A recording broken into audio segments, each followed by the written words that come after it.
My annual top 5 predictions for the upcoming Michigan football season are next right here on this week's episode of Michigan Podcast. But there's going to be one team that's going to play solely as a team. No man is more important than the team. No coach is more important than the team. The team, the team, the team. Looks deep for Anthony Clark. Waits for it. Gets caught. Hey, they said you can't beat Ohio State. Now what? Brady gets terrific. Throws it, get it, touchdown, Knight again. Schultz just before Brazil got him, and a leaping interception by Woodson. Harbaugh back to throw over the middle, caught by Collier at the 5 on his feet, touchdown Michigan. On its way. It's good. He's 5'7", 179 pounds, a junior at Michigan. But Jamie Morris packs a wallop, and he delivers for Bo Schembechler. And here's your first play. Pressure coming. Sack. It is Glenn Steele, number 81, who fought his way through the traffic. Option. And Robinson calls his own number, and he's going to score. Oh, an easy touchdown for Robinson and Michigan.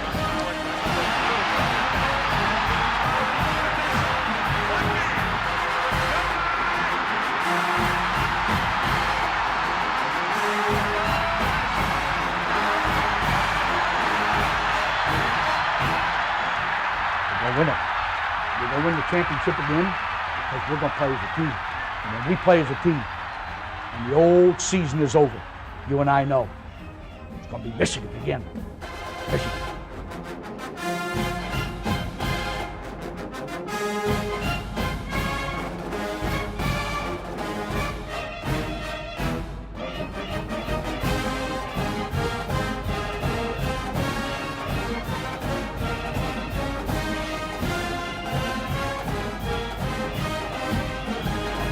Go Blue, I'm Steve Deace. Welcome to this week's episode of Michigan Podcast. Let's get right to it. Without further ado, my top 5 predictions for the 2024 Michigan football season. Let's rank in descending order. Number 5, I think 7th year, that's right, 7th year senior Jack Tuttle and Alex Orji will share the starting quarterback duties to open the season before Orji eventually takes over the job himself the second half of the season. I think that if Michigan were playing the kind of schedule that we have the last couple of years where you've got several weeks to essentially warm up and develop guys and build depth, I think that we'd just start with Alex Orji from the top and just let him learn on the job against, opponents we don't have a huge risk of losing outright to. But we don't. We're opening up against the Texas Longhorns, consensus preseason top 5 team. And that's week 2 of the year. And by the way, week 1's not a gimme. I mean, we're going to be heavily favored over Fresno State, but that is perennially one of the best group of 5 programs out there. Maybe a top 2 program with Boise State in the Mountain West Conference. So, you can't have your quarterback go out there and throw 4 picks and, fumble all over himself in that one either. And so I think because of that, there needs to be a stabilizing element. I think Jack Tuttle will be used as that stabilizing element. Then eventually, I think Alex Orji will get it. The ground underneath him will, I think, solidify enough that his superior upside and playmaking ability will take hold in the second half of the year. But with that Texas game early, I think we're going to wait a bit to see that happen. I think there are reasons why Michigan made so many comparisons between Orji and Jalen Milroe leading up to the Rose Bowl last year, and how much Orji did a great job impersonating Jalen Milroe. Very similar character arc for Jalen Milroe a year ago to Alex Orji. They're very, very similar players. Number 4, I think Michigan will finish with a top 5 defense in the country again, and by top 5, in this case, I mean the advanced stats, defensive efficiency adjusted for strength of opponent stats. I don't mean the counting stats. Those are largely irrelevant nowadays, especially with unbalanced schedules in college football. But when you look, I don't recall Michigan ever having 2 defensive tackles as dominant at the same time as Mason Graham and Kenneth Grant. I mean, that's the kind of stuff that the best defenses and vintage defenses in SEC lore typically get, not up here in the Big Ten.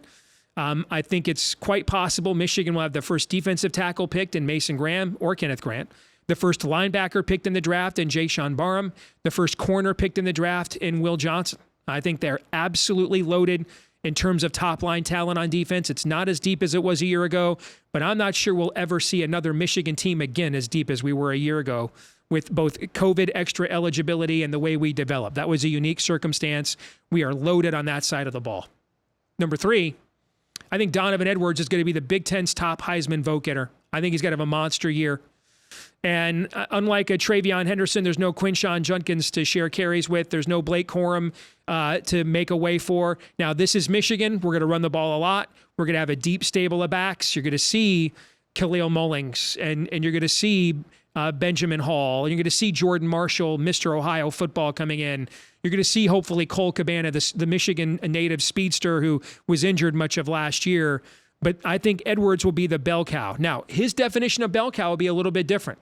This is going to be more of a Jahmyr Gibbs bell cow than a Blake Corum bell cow, where we're talking, 25, 28 touched a game. Like Corum, maybe 18 of them are carries and the rest are catches. So he's going to be very multifaceted, and he's going to get a lot of big stages. But I think he is prepared to have a monster year, and I think they will build the offense around him. Number 2, I think Michigan's going to beat Ohio State for the 4th year in a row by dashing the Buckeyes' hopes for an undefeated season in Columbus on November the 30th. However, I think the Buckeyes will exact revenge the very next week by beating Michigan in Indianapolis in the Big Ten championship game. So Ryan Day is going to go from fired on Monday to maybe an extension the next Monday. If this scenario plays itself out. That I think Michigan will do similar to what we saw after the Natty in 97 when the Wolverines started 0-2, then went 8 in a row. Similar to the first years under Bo and Mo and Lloyd and Jimmy, where you lost a game or two early and then finished strong in those rookie years. I think Sharon Moore will do that this time as well. I think they'll be, especially early on, I'm really concerned about that road game at Washington, who I know has lost a ton, but that's going to be a night game in Seattle. That's still nothing to just breeze through. The game against Texas we talked about, I'm worried about the timing of that. I could see, and you have USC in there too. They're still USC. I could see a couple of losses there early with this brand new offense and coaching staff getting the feet underneath them set and then finishing very strong. That's happened before for Michigan teams coming off natties or Michigan teams with new head coaches. Number 1. After becoming the first Big Ten team to make the college football playoff in 3 consecutive years, Michigan will become the first to do it 4 years in a row. I do think Michigan will make the college football playoff again, but will not repeat as national champions. And I don't know how many undefeated teams we'll ever see again, and I don't know how many repeat national title teams we'll ever see again with this expanded playoff and the toll that it takes and the transfer portal and everything else. We could be heading into, by college football standards, I mean, we're still going to have dominant programs, historical greats, and forms of dynasties, but our definition of dynasty might be a little bit different. It might look a lot like a college basketball, where as great as Duke was under Mike Krzyzewski, they won back-to-back national championships one time. They made a ton of Final Fours, okay, but it's hard to win that national championship in a single elimination event every single year. So that'll do it for what I think are the top 5 predictions for the year. Let's come back after this break. Let's find out what Mark Rogers, the voice of college football, thinks about these. We'll have his questions, comments, and insults next. Folks, if you want to support what we do here at Michigan Podcast and make maybe a nice little dividend for yourself on the side, join us at patreon.com/Michigan Podcast. Patreon.com/Michigan Podcast. If you're one of our subscribers, I just posted my 2024 college football win total best bets for the year, exclusive for our followers there and supporters there. Now, $10 a month, you're going to get more than your money back based on the track record of my win totals. All time, my win total best bets on the site there are 37, 17, and 1. That's 68%. All right, so if there's a better $10 a month you're going to find anywhere else in terms of return on investment, I don't know what it is, and I'd urge you to give them your $10 instead. All right. So thanks to all of you for supporting us year round at Michigan Podcast here. Patreon.com/Michigan Podcast. We've got exclusive handicapping picks all year long. Not just football. As you just saw, we're doing Major League Baseball too. We'll do college and pro football, college basketball. We've got stuff for you all year long if you support us at Patreon.com/Michigan Podcast. And thanks to all of you who have, because you make Michigan Podcast possible at Patreon.com/Michigan Podcast.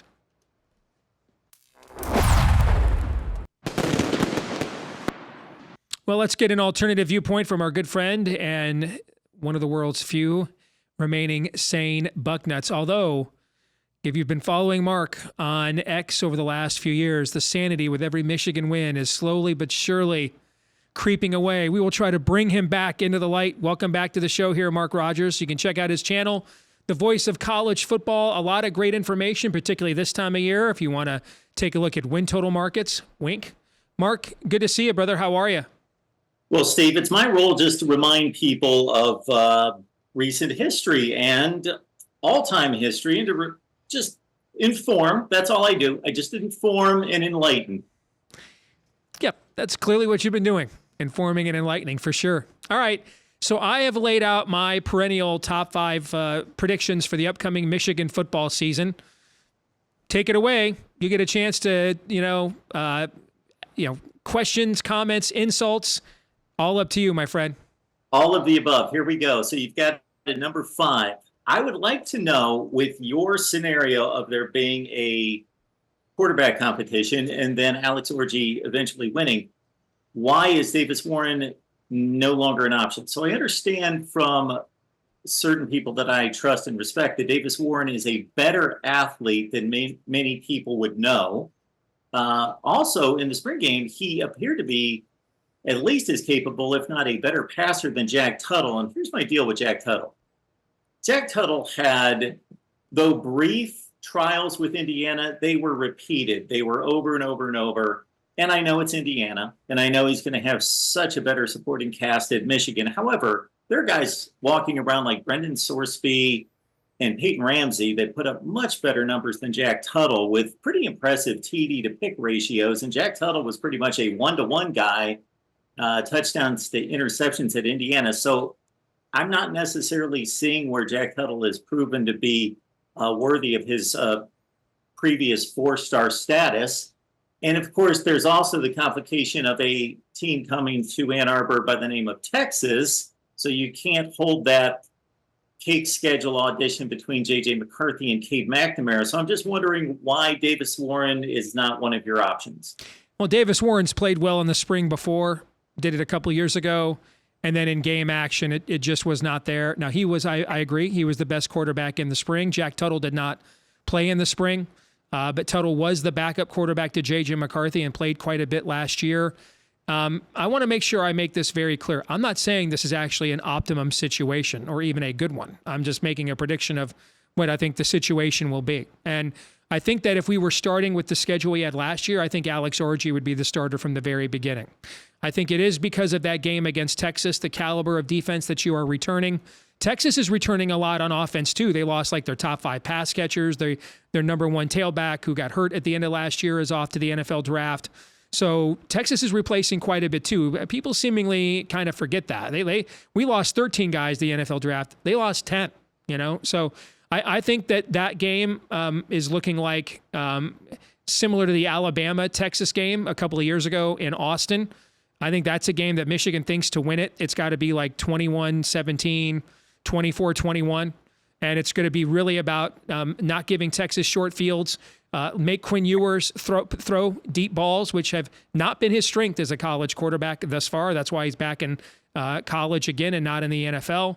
And I think that kind of a game, you're looking for a game manager quarterback, a guy who is self-aware, understands what he can do. And now, this is all pre-camp, and guys do get, they're allowed to be coached and allowed to get better, okay? And so it could very well be that Alex Orji makes a huge step this summer, but there's a reason why Michigan compared him to Jalen Milroe on their scout team last year. There's a reason why Michigan kept saying, and it wasn't just spin, that they're going to get a really good look at Jalen Milroe because of Alex Orji. They're almost identical, man. I mean, you look at their playing styles, you look at their athletic traits, you look at their throwing motions. I mean, Milroe is a higher graded recruit, but the arc of his lack of, throwing acumen heading into being a starter, it's all very similar. And what did Jalen Milroe do at the beginning of last year, Mark? Lost at home to Texas. Okay. And so yeah, sure. I could foresee a very similar story arc for Alex Orji, Freudian slip, for Alex Orji this fall. Okay. So I agree with you that if I had to make a prediction and there was money on the line or something significant on the line, I'm going Alex Orji, and I don't even have to think twice about it, that he will eventually be the starting quarterback at Michigan. However, I'm just stating that Davis Warren, I know little about him other than what I've read, what I've seen in spring play, and most recently, of course, this past March, versus Jack Tuttle barely proving to be just a marginal quarterback when there have been other quarterbacks at Indiana that have performed decidedly better. So we're going with unproven, unknown commodity Davis Warren versus proven marginal quarterback in Jack Tuttle. And that's why I just serve up Davis Warren as an option. Yeah. I mean, this is the year we're paying for Jimmy's inability to go 2 years in a row without signing a clear heir apparent to J.J. McCarthy. Some of that was the lack of NFL development at the position before J.J., and then some of it was the fact that Jimmy basically flirted with the NFL 3 recruiting cycles in a row. Now, if you look at the future, okay, I mean, essentially Jaden Davis this year, Carter Smith next year, and Brady Hart now the year after that. They essentially have a top 150 quarterback 3 recruiting classes in a row for the future. But this is the year they don't have one of those. And so, you're going to play to your defense quite a bit and hope that by the end of the year, Orji is self-aware enough that he'll play within himself and then prove to be a weapon with his legs. Steve, your next point involved the Michigan defense ranking in the top 5 in the country. And I firmly believe that the Big Ten had 4 of the top 5 defenses in college football last year. Michigan, Iowa, Ohio State, Penn State, in some order, with Michigan being the best. Okay, is this going to be a statistical top 5 defense in the country? I think they're going to be hard-pressed to achieve that. I see Ohio State, Oregon, Texas, USC on the schedule. I also see a trip to Seattle to take on Will Rogers, a very accomplished, very heady quarterback, not an ultra-talented player, but a really good passer. Jed Fish knows how to scheme an offense. So that's going to be a challenge in Seattle. So that's 5 of 12 games, and I don't think they faced that last season. But I do believe that this is going to be, in all practical terms, from the standpoint of evaluation of the play on the field, close to a top 5 defense in the country. I just don't know if they're going to achieve that statistically. Well, I'm looking more specifically at efficiency that are opponent adjusted efficiency, advanced stats, metrics, not counting stats like total defense and scoring defense, where you can, Don Brown it, as we did for several years with him, where you can just overwhelm, blitz everybody every down and overwhelm teams that you are athletically better than, and then, give up 35 points to Penn State on 6 plays. I mean, and then, Ryan Day's just, playing pitch and catch. I'm thinking more, advanced metrics in terms of efficiency. But when you look at this defense, I think I don't think Michigan's ever had a pair of defensive tackles like this. I mean, this is very similar to, a Glenn Davis era LSU. Frankly, we don't often see Big Ten teams, period, have tandems of defensive tackles like what Michigan's going to have with Mason Graham and with Kenneth Grant, and the ability to destabilize the line of scrimmage. We saw this at the end of last year. I mean, we saw holding Ohio State to 24 points, which that's holding a Ryan Day offense down. You saw what they did to Alabama, even in overtime. They held them to under 24 points. And then you saw what they did to a Washington team loaded with pros.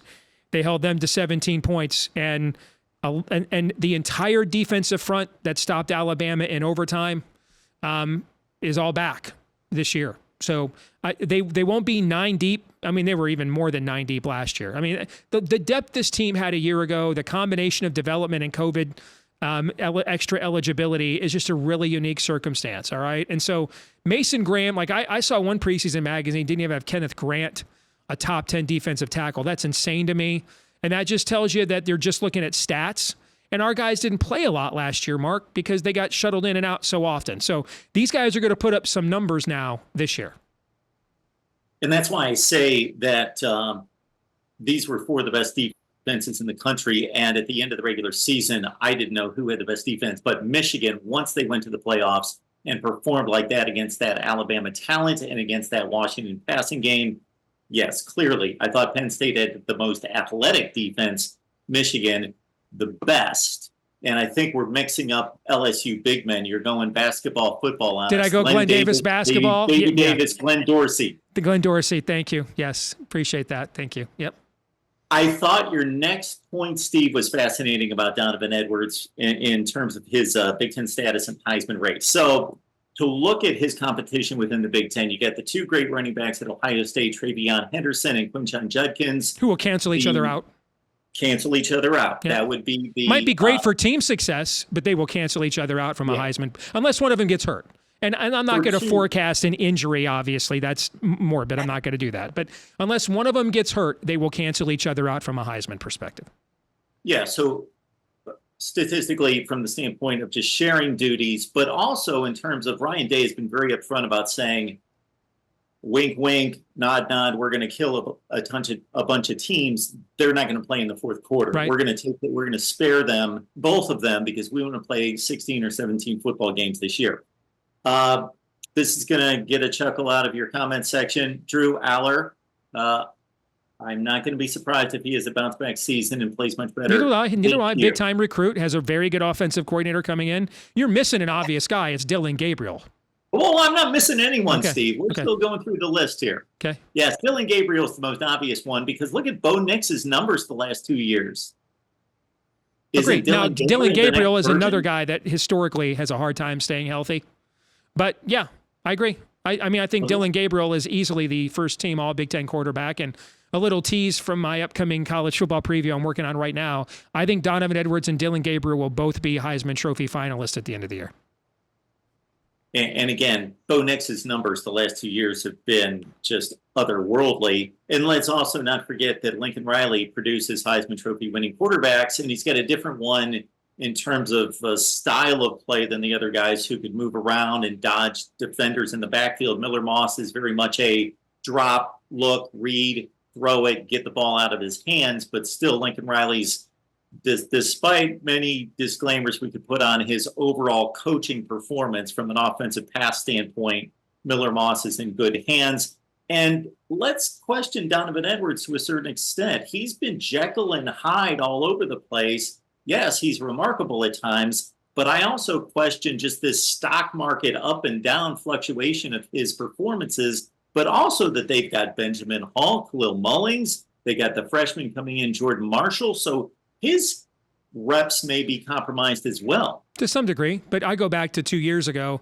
If Blake Corum doesn't hurt his knee and he's the one that making those runs against Ohio State at the end of the year, he runs away with the Heisman Trophy. He was probably leading the Heisman Trophy vote going into that Illinois game when he got hurt. So if that's Blake Corum closing the door on Ohio State in that game, he's winning the Heisman Trophy that year. And that's with Donovan Edwards rushing for, well, he ended up getting to about 1,000 yards because of Blake got hurt, but he would have rushed for 600-700 yards even if Blake had not gotten hurt that year. So that again goes to the style of our offense where it's just the antithesis of what you guys do. I mean, Marvin Harrison's going to have balls taken away from him by Emeka Egbuka.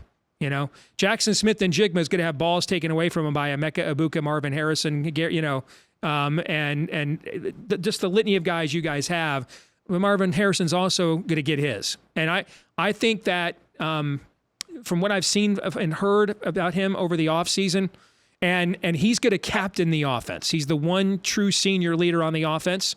He's gone through a lot the last couple of years with mental health and everything else. I know similar to Travion Henderson, who has a similar story with mental health and using his faith to kind of help get him centered in that arena. And that same thing's happened to Donovan Edwards. And I think the world of TreVeyon Henderson. Frankly, Jim Harbaugh wanted TreVeyon Henderson ahead of Donovan Edwards. It's just he committed to Ohio State instead. But in this case, I think that he's going to get the carries and he's going to get the catches. That's the other thing here, is that he doesn't require the 25, 28 carries a game that Blake Corum does to get the kinds of numbers that he's more of a big play guy, and he's going to be more of a player in the passing game. And you mentioned some of those names. You didn't even mention Khalil Mulling, so I think will be really good between the tackles and in the red zone. I think he'll take a lot of that physical punishment, and I think you're going to see. Donovan Edwards have a kind of a Jahmyr Gibbs season for Michigan this year, and on the big stage, playing in a lot of featured games.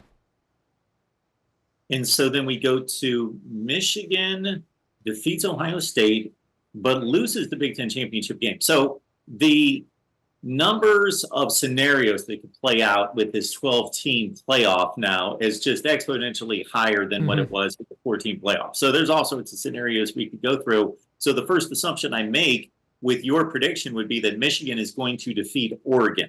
Correct. And I will tell you, Mark, you know how I do my preview every year is a projection of how I think the season will go.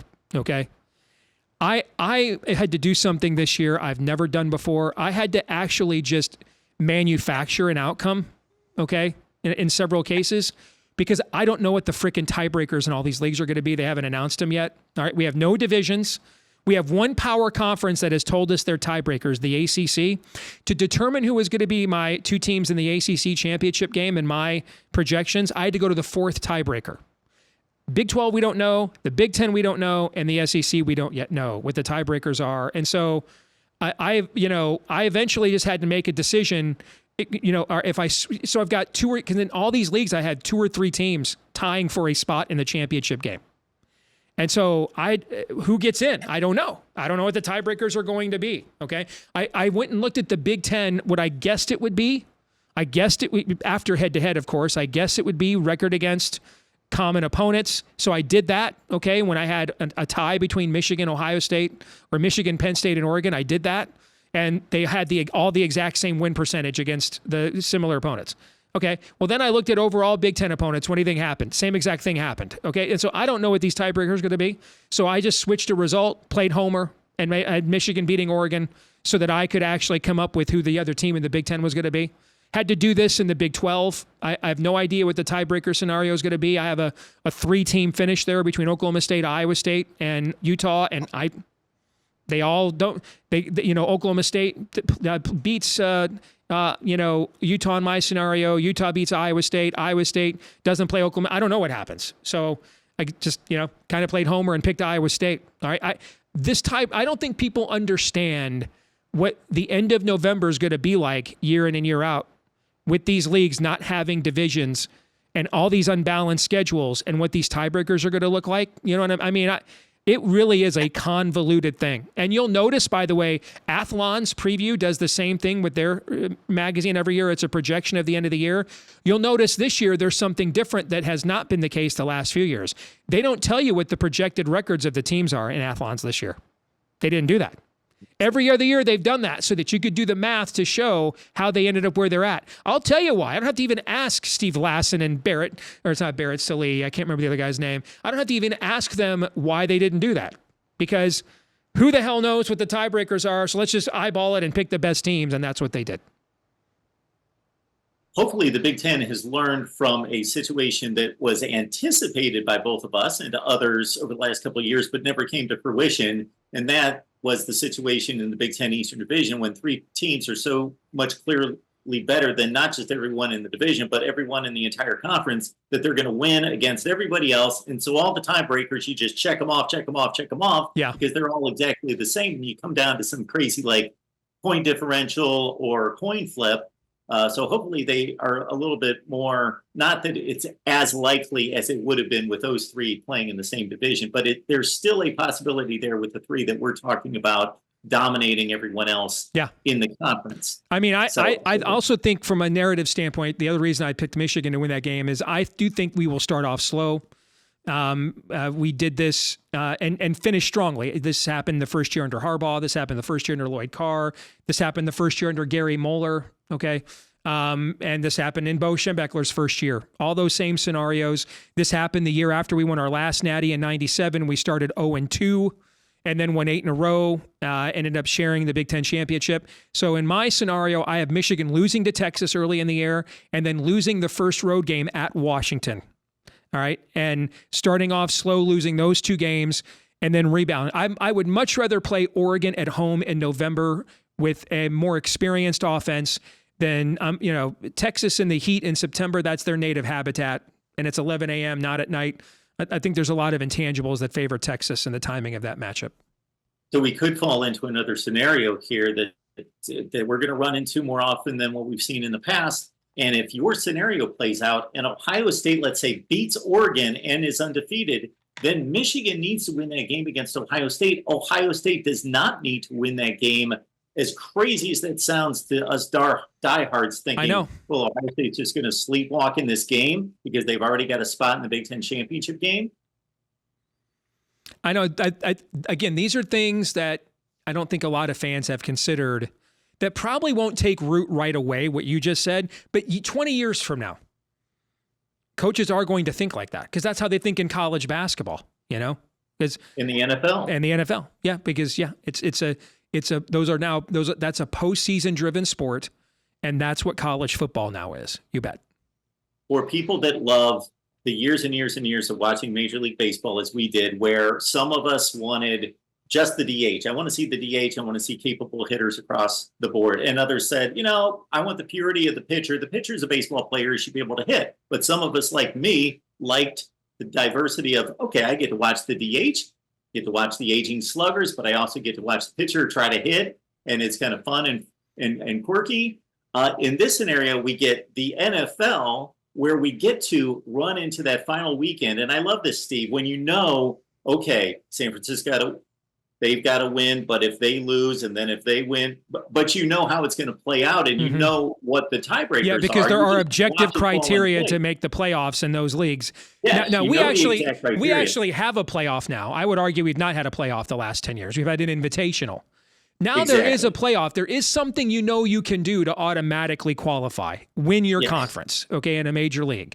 If you're in a power conference, you win your conference, you're in, okay? But beyond that, it's still an invitational. Beyond that, with undefined metrics and very subjective analyses, okay?